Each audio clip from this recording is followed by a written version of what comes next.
നമസ്കാരം പ്രിയപ്പെട്ട പ്രേക്ഷകരെ, ദിനപത്ര വായനയിലേക്ക് ഏവർക്കും സ്വാഗതം. ഇന്ന് മാർച്ച് 25 ചൊവ്വ. ലഹരി വിപത്തിനെ ചെറുക്കാൻ സംസ്ഥാന സർക്കാർ നാടൊന്നാകെ പ്രതിരോധമൊരുക്കും.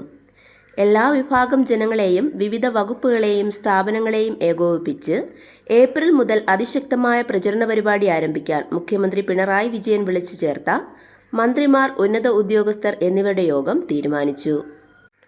കേരളത്തിലെ യാക്കോബായ സഭയുടെ പുതിയ ശ്രേഷ്ഠ കാതോലിക്ക ബാവയായി ജോസഫ് മാർ ഗ്രിഗോറിയോസിന്റെ സ്ഥാനാരോഹണം ഇന്ന്.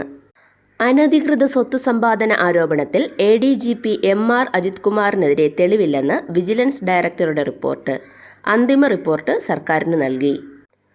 പാർലമെന്റ് അംഗങ്ങളുടെ ശമ്പളവും പെൻഷനും മറ്റ് ആനുകൂല്യങ്ങളും 24% വർദ്ധിപ്പിച്ച് കേന്ദ്രം വിജ്ഞാപനമിറക്കി. 2023 ഏപ്രിൽ 1 മുതൽ മുൻകാല പ്രാബല്യത്തോടെ ലഭിക്കും. പണപ്പെരുപ്പ സൂചികയിൽ വർധന കണക്കിലെടുത്താണ് പരിഷ്കാരം. MP-മാരുടെ മാസശമ്പളം 1 ലക്ഷം രൂപയിൽ നിന്ന് 1.24 ലക്ഷമാക്കി. പാർലമെന്റ് സമ്മേളന കാലത്ത് ദിനബത്തയായി ലഭിക്കുന്ന 2000 രൂപ 2500 രൂപയായി വർദ്ധിപ്പിച്ചു.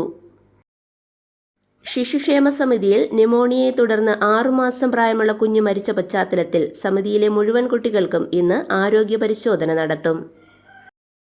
ആശാ വർക്കേഴ്സ് സെക്രട്ടേറിയറ്റിനു മുന്നിൽ നടത്തുന്ന രാപകൽ സമരത്തിന്റെ ഭാഗമായി തുടരുന്ന നിരാഹാരത്തിന് അനുഭാവം പ്രകടിപ്പിച്ച് കൂട്ട ഉപവാസം. ആശാ വർക്കേഴ്സിന്റെ സമരത്തിന് പിന്തുണയുമായി സാഹിത്യ, സാംസ്കാരിക, സാമൂഹിക, കലാ, നിയമരംഗങ്ങളിലെ പ്രമുഖരും പൊതുജനങ്ങളും അണിനിരക്കുന്ന ജനസഭ നാളെ 10:30 സെക്രട്ടേറിയറ്റിനു മുന്നിൽ. ജനകീയ പ്രതിരോധ സമിതിയാണ് വേദിയൊരുക്കുന്നത്. ജില്ലാ പഞ്ചായത്തിന്റെയും കോർപ്പറേഷന്റെയും അടുത്ത സാമ്പത്തിക വർഷത്തേക്കുള്ള ബജറ്റ് ഇന്ന് അവതരിപ്പിക്കും. സാമ്പത്തികം: US വിമാന നിർമ്മാണ കമ്പനി ബോയിങ് ബംഗളൂരു കേന്ദ്രത്തിൽ നിന്ന് 180 ജീവനക്കാരെ പിരിച്ചുവിട്ടു. ആഗോളതലത്തിൽ ജീവനക്കാരെ കുറയ്ക്കുന്നതിന്റെ ഭാഗമായാണ് നടപടിയെന്നും സേവനങ്ങളെ ബാധിക്കില്ലെന്നും അധികൃതർ വ്യക്തമാക്കി. വ്യാഴാഴ്ച ലോകമെമ്പാടും തിയേറ്ററുകളിലെത്തുന്ന മോഹൻലാൽ പൃഥ്വിരാജ് ചിത്രം എമ്പുരാന്റെ അഡ്വാൻസ് ബുക്കിംഗ് 63 കോടി കടന്നതായി റിപ്പോർട്ട്. ഇന്ത്യൻ സിനിമയിൽ തന്നെ ആദ്യമായിട്ടാണ് സിനിമ ഇറങ്ങും മുമ്പ് ഇത്രയും ടിക്കറ്റുകൾ വിറ്റുപോകുന്നത്. വിദേശ നിക്ഷേപകർ വീണ്ടും ഇന്ത്യൻ വിപണിയിലേക്ക്. 2025 നഷ്ടമെല്ലാം നികത്തി ഈ വർഷം ഏറ്റവും മികച്ച പ്രകടനം നടത്തുന്ന കറൻസിയായി രൂപ. സെൻസെക്സിൽ നേട്ടം 1078 പോയിന്റ്. കഴിഞ്ഞ 6 വർഷത്തിനിടയ്ക്ക് കേരളത്തിൽ 3529 IT കമ്പനികൾ തുറക്കുകയും 1360 എണ്ണം പൂട്ടുകയും ചെയ്തതായി കേന്ദ്രം ലോക്സഭയിൽ വച്ച കണക്കുകൾ വ്യക്തമാക്കുന്നു. കാഴ്ചപ്പാട് പേജ് നോക്കാം. നിങ്ങൾക്ക് 2 അവസരങ്ങളുണ്ട്. നിങ്ങളുടെ മനസ്സിനെ നിയന്ത്രിക്കുക, അല്ലെങ്കിൽ നിങ്ങളെ നിയന്ത്രിക്കാൻ മനസ്സിനെ അനുവദിക്കുക. ബ്രസീലിയൻ എഴുത്തുകാരൻ പൗലോ കൊയ്ലോയുടെ വാക്കുകളാണ് ഇന്നത്തെ ചിന്ത. സ്വപ്നം വിതച്ച് നഷ്ടം കൊയ്യാനാണ് എന്നും കർഷകരുടെ വിധി. വരൾച്ച, വിളനാശം, വിലക്കുറവ്, കടക്കെണി എന്നിങ്ങനെ പല ദുരിതങ്ങൾ വേട്ടയാടുമ്പോൾ പിടിച്ചു നിൽക്കാൻ പാടുപെടുകയാണ് അവർ. രാജ്യത്ത് ഏറ്റവും കൂടുതൽ കർഷക ആത്മഹത്യ നടക്കുന്നത് വിദർഭ മേഖലയിലാണ്. മഹാരാഷ്ട്രയിൽ കഴിഞ്ഞ 4.5 വർഷത്തിനിടെ ഏതാണ്ട് 11,500 കർഷകർ ജീവനൊടുക്കി. പ്രതിദിനം ശരാശരി 7 കർഷകർ, ഇതിലേറെയും വിദർഭയിലാണ്. പരുത്തിയും സോയാബീനും പരിപ്പും പ്രധാന കൃഷിയായ മേഖല ഇന്നും നഷ്ടം വിതച്ച് മരണം കൊയ്യുന്നു.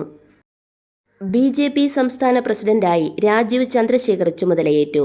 സംസ്ഥാന കൗൺസിൽ യോഗത്തിൽ കേന്ദ്രമന്ത്രി പ്രഹ്ലാദ് ജോഷി രാജീവ് ചന്ദ്രശേഖറിനെ പ്രസിഡന്റായി പ്രഖ്യാപിച്ചു. 35,000-ന് മുകളിൽ വോട്ട് ലഭിച്ച 60 നിയമസഭാ മണ്ഡലങ്ങളാണ് ലക്ഷ്യം. കേരളത്തിൽ നിന്ന് BJP 30 ദേശീയ കൗൺസിൽ അംഗങ്ങളെ തെരഞ്ഞെടുത്തു. ഉന്നത വിദ്യാഭ്യാസ സ്ഥാപനങ്ങളിൽ വർദ്ധിച്ചുവരുന്ന ആത്മഹത്യകൾ തടയുന്നതിനും വിദ്യാർത്ഥികളുടെ മാനസികാരോഗ്യ വിഷയങ്ങൾ ചർച്ച ചെയ്യുന്നതിനുമായി കർമ്മസമിതി രൂപീകരിക്കാൻ സുപ്രീം കോടതി നിർദ്ദേശിച്ചു. വിദേശ വിദ്യാഭ്യാസത്തിനായി വിദ്യാർത്ഥികളെ റിക്രൂട്ട് ചെയ്യുന്ന ഏജൻസികൾക്കും കൺസൾട്ടൻസികൾക്കും സംസ്ഥാന സർക്കാർ രജിസ്ട്രേഷനും ലൈസൻസും ഏർപ്പെടുത്തി. ഇതിനായി നോർക്കയുടെ മേൽനോട്ടത്തിൽ പ്രത്യേക അതോറിറ്റി രൂപീകരിക്കാനാണ് തീരുമാനം. സംസ്ഥാനത്ത് സ്വകാര്യ സർവകലാശാലകൾ ആരംഭിക്കാൻ വഴിയൊരുക്കുന്ന ബിൽ നിയമസഭ ഇന്ന് പാസാക്കും. മൊബൈൽ ഫോണും ഇന്റർനെറ്റും അമിതമായി ഉപയോഗിക്കുന്ന കുട്ടികളിൽ ഉണ്ടാകുന്ന ഡിജിറ്റൽ അഡിക്ഷൻ കണ്ടെത്തി പരിഹരിക്കുന്നതിനായി സംസ്ഥാനത്തെ 6 നഗരങ്ങളിൽ ഡിജിറ്റൽ ഡി അഡിക്ഷൻ സെന്ററുകൾ ആരംഭിച്ചിട്ടുണ്ടെന്ന് മുഖ്യമന്ത്രി പിണറായി വിജയൻ നിയമസഭയിൽ അറിയിച്ചു. ഇന്ത്യ-US വ്യാപാര കരാറിനുള്ള ചർച്ചകൾ തുടങ്ങുന്നതിനായി US വ്യാപാര പ്രതിനിധി ഇന്ന് ഡൽഹിയിലെത്തും. 5 ദിവസം സംഘം ഇന്ത്യയിലുണ്ടാകും. കരാറിന്റെ പ്രാഥമിക രൂപരേഖ ഈ ആഴ്ച തന്നെ തയ്യാറാക്കുമെന്ന് സൂചന. കായികം. IPL അരങ്ങേറ്റത്തിൽ 3 വിക്കറ്റ് നേടി വിഘ്നേഷ് പുത്തൂർ. IPL ക്രിക്കറ്റിൽ ഇന്ന് ഗുജറാത്ത് പഞ്ചാബ്. തിരുവനന്തപുരത്ത് വനിതാ ലോകകപ്പ്. സെപ്റ്റംബറിലെ വനിതാ ഏകദിന ലോകകപ്പിന് കാര്യവട്ടം സ്റ്റേഡിയം വേദിയാകും. 2026 ഫുട്ബോൾ ലോകകപ്പ് യോഗ്യത നേടി ന്യൂസിലാൻഡ്. ഇതോടെ ഇന്നത്തെ ദിനപത്ര വായന സമാപിക്കുന്നു. നന്ദി, നമസ്കാരം.